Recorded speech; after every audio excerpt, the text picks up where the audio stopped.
Chris, what is this? Marcus, my younger brother, yelled from the kitchen, trying to get my attention. Rolling my eyes, I stopped scrubbing the bathtub and sat back against the wall. What the hell do you want now? I responded, annoyed. It was summer vacation, and since my parents both worked full-time jobs and we lived in the middle of nowhere, they decided it was a great day to have Marcus and I cleaned the entire house from top to bottom. You know, seeing as how we had nothing better to do, just come in here and see this. And don't cuss, or I'll tell Mom, Marcus yelled with his own tone of annoyance. Sighing audibly in aggravation, I stood to my feet and left the bathroom. As I walked down the hallway toward the kitchen, I thought about how much cleaning we had left to do. Each step I took only increased my irritation with Marcus for wasting our time with something that probably didn't even matter. Being 9 years old, he had a tendency to get distracted while we were doing chores. This was far from the first time he'd interrupted my cleaning that day to show me some dead bug, or especially large dust bunny. But since I was a few years older than him, 3 to be exact, he often called for me to throw things he thought were gross away. I guess it was my duty, as the older brother, to watch over him and his eyes. I didn't like the idea at the time, but looking back on it now, what I once viewed as annoying little sibling habits I now view as fond memories. Anyways, after walking into the kitchen, I saw Marcus just standing in front of the sink, almost motionless. Marcus, I asked, what the hell are you doing? He turned to look at me, his face a little pale. Just come here and see already, and stop cussing, he replied with a hurried tone. Rolling my eyes again, I moved toward him in the sink, getting ready to put him in a headlock for wasting my time. I swear to God, if this is another dead spider, I'm gonna. My words caught in my throat as my eyes finally fell upon what he wanted me to see. The cabinet beneath the sink was where we stored much of the cleaning supplies for the kitchen. Bleach, rubber gloves, sponges, things like that. But even with the cabinet doors wide open, I didn't see any of the usual household items we kept there. Instead, there was a gaping tube leading downward at an angle, the rim of which appeared to be a sort of red plastic material. Whoa, is all I could say in my shocked state. I told you, Marcus said accusingly as he stood beside me. I stepped in front of the cabinet entrance and kneeled down to get a closer look. Making sure it wasn't an optical illusion, I raised a hand and stuck it into the tube. Unsurprisingly, it went beyond the entrance with no resistance. Pulling my appendage back and peering down the cylindrical hole, I squinted, trying to see where it led.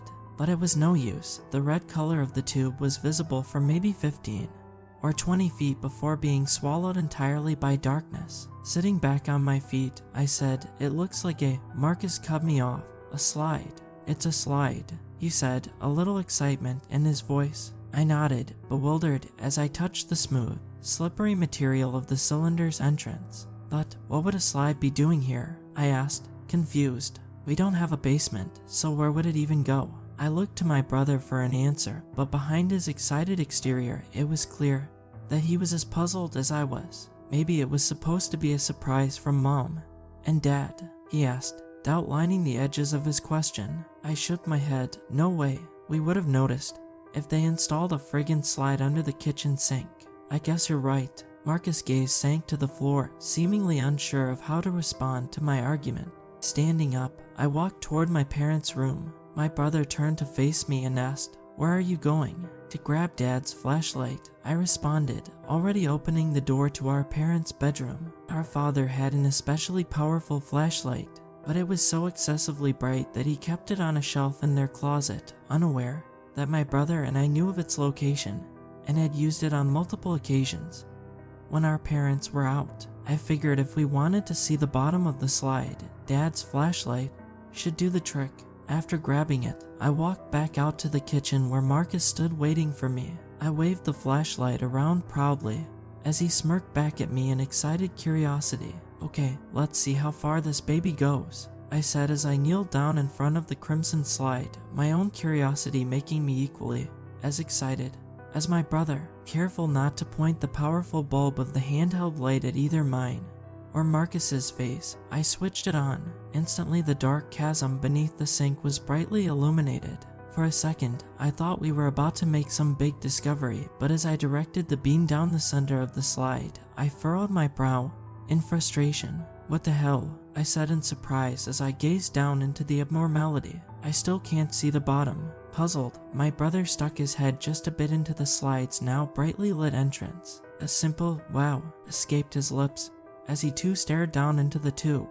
A flashlight must have illuminated more than 50 feet down into the red cylinder, but at the end of its powerful beam still sat nothing but a pitch black abyss. Not wanting to waste the battery any longer, I turned the flashlight off and set it on the counter next to the sink. Marcus stayed kneeling in front of the sink for a moment as I stood beside him, thinking what our next course of action should be. Both of us were determined to see how far down this mystery slide went and to where. But as I dug through my mind for ideas, he beat me to one. Quickly standing to his feet, Marcus proclaimed, "I know," and without another word he darted down the hallway toward our room. A minute or two later he came back holding something behind his back. A stupid grin smeared across his face. "What is that?" I asked with raised eyebrows. Kicking his feet around nervously, Marcus replied, "Well, I figure if we can't see how far down the slide goes, maybe we can dump something noisy down it and listen for when it hits the ground on the other side." His explanation only increased my confusion, and I asked, "What did you get that will be loud enough?" Giggling like an oaf, Marcus sidestepped around me and toward the kitchen sink, obviously avoiding my question. "Well, it's a," he stuttered out. Growing slightly annoyed, I grabbed his arm and tried to pry whatever he was hiding behind his back from him to see what he had. "Just tell me what you got, dude," I hissed through gritted teeth as I wrestled with him. "It's nothing," he screeched back as he struggled against me. As the two of us fought, he managed to get an arm free, and before I could do anything about it, he had thrown a handful of something shiny and metallic down the red tube. Once the small objects clattered against the hard plastic material and began sliding and rolling down the incline, I realized what he had giddily tossed down the slide. Furious, I grabbed my brother by his shirt collar and nearly screamed at him, "Was that my damn coin collection, you little bastard?" Marcus' laughter caught in his throat at my sudden drastic shift in demeanor. His expression changed to one of fear, and he yelled back, "Jay, just some of it. The coins are really loud, and once they hit the bottom of the slide we should be able to hear them clank against the ground. And don't cuss at me or all," I interrupted him in a childish, mocking tone. "You'll tell Mom and Dad. Maybe I'll tell them how you tossed my coin collection, you little jerk. Who do you think will be in bigger trouble then, huh? I've been collecting those since I was 6. Marcus." My brother's eyes welled up with tears, and he let out a small sorry. I glared daggers into him for a moment, then shoved him away from me, exclaiming, "Ugh, whatever. I might have done worse if not for the fact that the little pest had actually had a decent plan. The coins should make a distinctly different sound when they fall out of the tube and onto the ground, at least assuming there was solid ground on the other side. Still, we didn't know that for sure, and the knowledge that my brother may have just doomed a chunk of my lifelong coin collection pissed me off. "He'd better hope this works," is all I said to him as the two of us listened to the sound of change slipping downward into the earth. The noise echoed back for quite some time, maybe a good half a minute or so, but with each second they sounded further away until we eventually heard nothing at all. As angry as I was that I had just lost some of my prized collection, my confusion outweighed my frustration. "How" is all the English I could muster in my shocked state. Marcus, too, seemed baffled as he stood back up from where I'd pushed him a moment earlier. He looked at me with a mix of guilt and concern before saying, "Chris, I'm sorry." Looking at his face as he started to cry only annoyed me more at the time. Without anything to say to him, I left the kitchen and headed for the storage room. The combination of anger and confusion over the situation clouded my better judgment, but I now had a plan to both get my coins back as well as find out what was at the bottom of that damn slide. A few minutes passed before I returned to where my brother still stood, looking guilty as he fearfully stared down the slide. Turning his attention back to me, he saw what I was carrying, and a new confusion spread across his face. "What's that?" he asked, pointing to what I had slung over my shoulder. "Rope," I answered shortly. Rolling his eyes, Marcus responded, "I know it's rope. What is it for?" As I began tying the rope around the metal leg of our heavy kitchen table, I snarkily answered his question with another one-worded reply, "You." Marcus just kept glaring at me, clearly not understanding what I meant. So once I finished tying off the knot, I explained further, "This is Dad's 100 feet rope. Since you thought it was a great idea to toss my coin collection down the slide, you're going to go and get my coins back." His expression changed to one of horror, and he retorted, "No, no way. I am not doing that. I won't." I cut him off again. "Yes, you are, Marcus. That's what you get." He began crying a little and shaking his head rapidly, letting out an exasperated sigh of irritation. I tried to reason with him. "Dude, stop being a baby. You want to find out how far down the slide goes, right?" He nodded, tears and snot beginning to dribble down his face. "Relax. I'm going to tie the rope around your waist and hold it from up here so you won't fall down. You'll have almost 100 feet of rope. There's no way this thing goes farther than that. And if it does, I'll just pull you back up."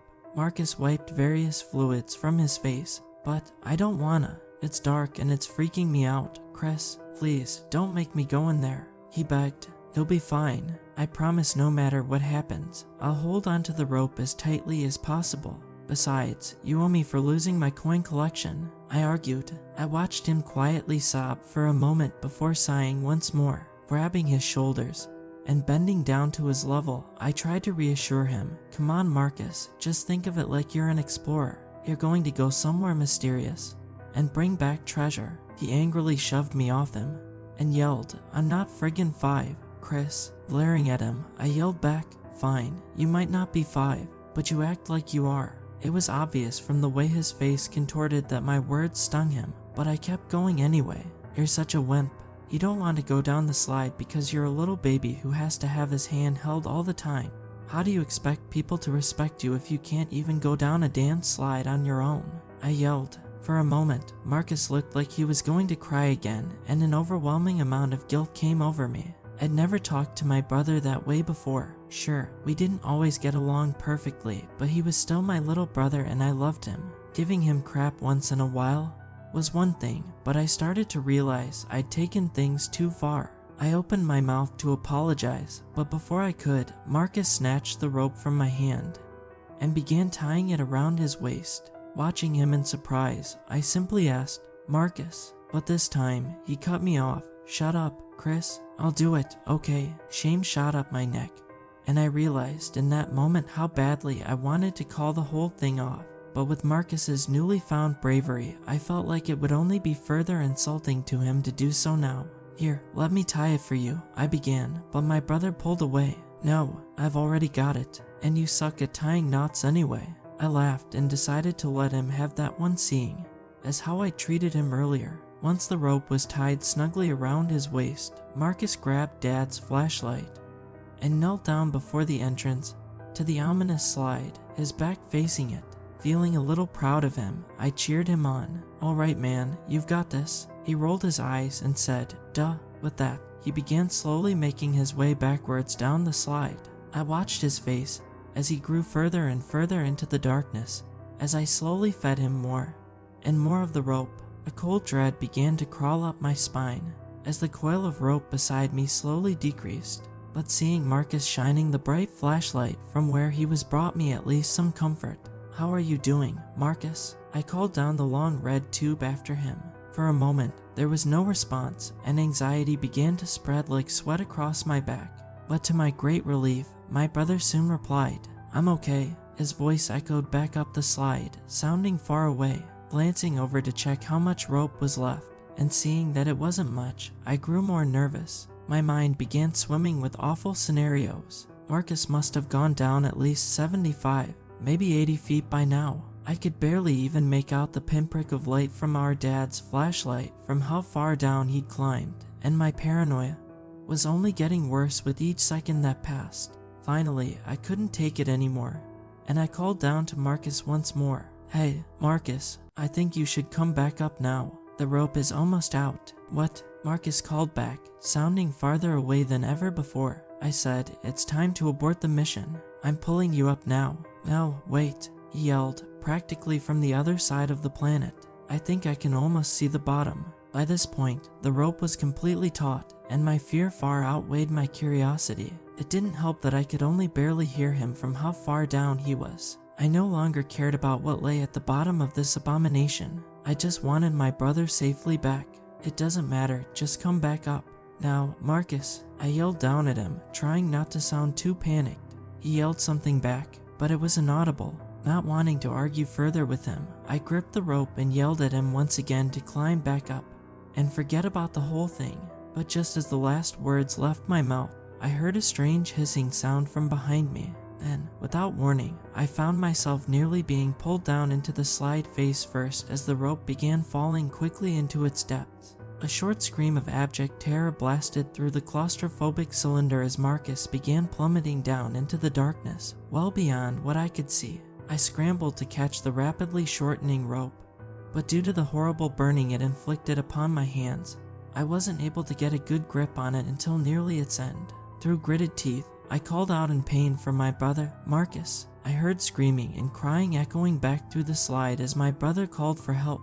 Faintly, I was able to make out, "Chris, what's happening? Pull me back up. I'm trying," I yelled through a pained expression. My legs strained as I pushed against the entrance to the slide with all the strength I could muster. I pulled at the rope as hard as I could, but the harsh burns on my hands stung agonizingly from my tight grip. More faint screams and pleading could be heard from Marcus as he thrashed around in the slide. I could practically feel his desperation reverberate up through the rope as he tried to climb his way back through the dark, blood-tinted tube. But after what felt like an eternity, I could feel the rope slowly slipping through my now sweat-coated hands. "Marcus, hurry," I screamed in despair, my cheeks stinging with tears from a mix of pain and terror. "Chris" is the only word I could make out among the otherwise inaudible sounds that shot up the slide. With each passing second I could feel the rope slipping more and more from my ever-weakening grip. The pain of my burns was excruciating, and my muscles ached intensely, but I refused to give up. This whole thing was my fault, and I couldn't bear the thought of my brother plummeting down this seemingly endless slide because of me. All that said, each passing second the pain grew stronger and my resolve weaker. By now, so much of the rope had slipped through my bloody grip that only a few inches of it remained. At long last, however, my brother's terrified expression became visible in the darkness. He was almost back up now. "Chris," he sobbed as his hands clawed up the rope and his legs thrashed about, struggling to get a grip against the smooth, slippery plastic inside of the slide. "Marcus," I cried in return, the pain in my hands reaching an unbearable level as I did my best to hold on. Marcus continued his way back toward me, sobbing uncontrollably all the while. His panicked movement made it all the more difficult to keep my grip upon the last inch of rope. "Don't let go," he screamed. I won't," I strained through gritted teeth.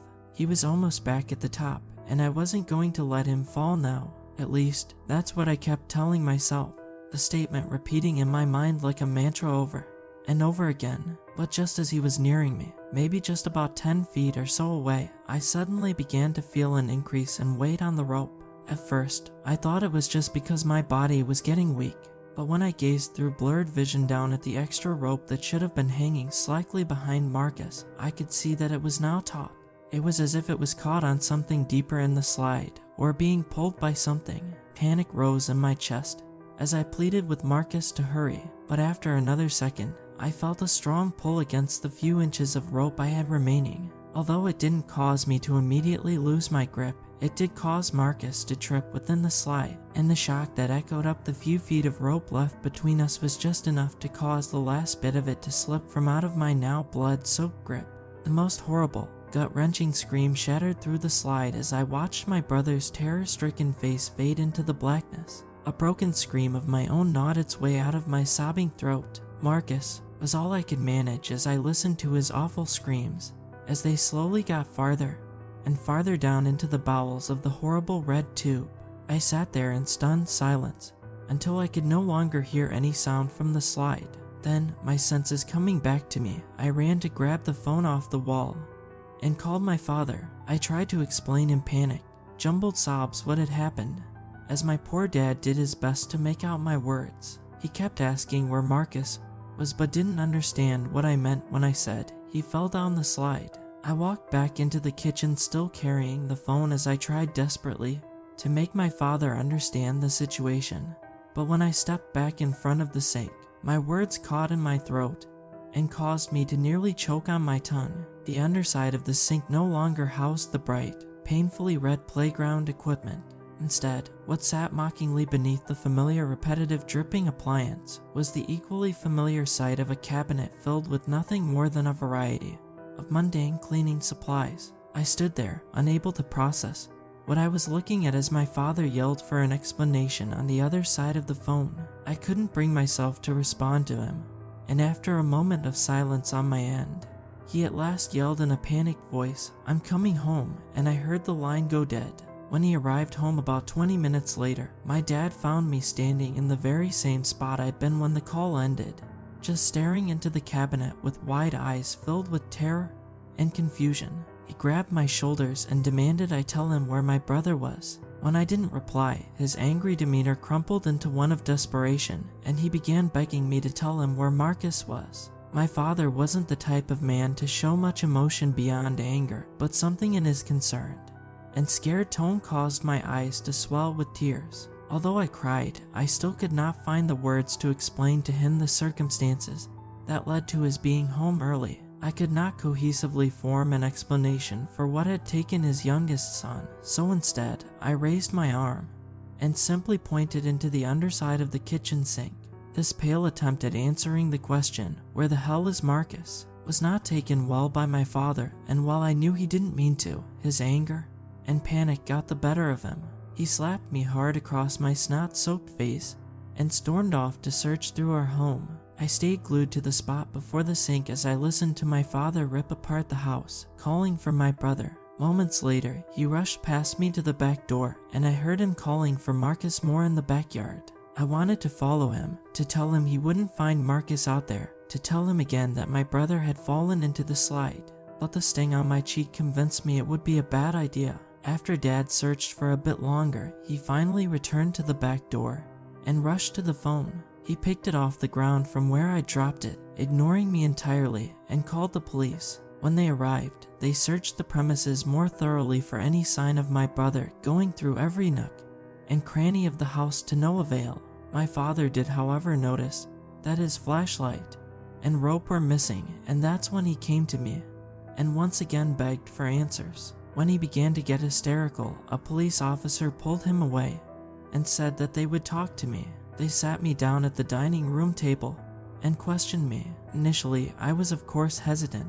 My father didn't believe me about the slide, so why would they? But after some coaxing, they managed to convince me to tell the story, the whole story. After I was finished, they simply stared at me. Even my 12-year-old brain was able to see plainly that the looks they gave me were accusatory. They tried to spin some story about how my brother had taken my coin collection and that I became angry enough to steal my father's rope and tie him up in the wilderness somewhere to die. They demanded I tell them his whereabouts, but of course, I didn't know where he was. As a result of my story and the missing rope, flashlight, and coin collection, I was detained on suspicion of kidnapping my brother, and a widespread search ensued around the wilderness surrounding our home. When there was no body found, the police decided they didn't have enough evidence to keep me, and I was released back into my parents' custody. Sadly, the lack of evidence wasn't enough to sway my parents that I'd done nothing wrong, and they went on resenting me until I moved out about 6 years later. To this day, I have almost zero contact with them, and I know it's because they still think I had something to do with Marcus's disappearance. I hated them for a long while, but now that I'm nearing my 30s and have children of my own, I think I understand why they blame me. After all, who else was there to blame? My brother is still missing, and even I blame myself for that. I shouldn't have made him climb into that damned slide. We should have just left it alone and waited for our parents to get home, or even just ignored our chores and gone outside to play or something. But I can't change the past. All I can do is look toward the future. I have a family now, and my own children are the most important part of my life. If all this has taught me anything, it's that my children will never go down a slide, especially not one under the kitchen sink.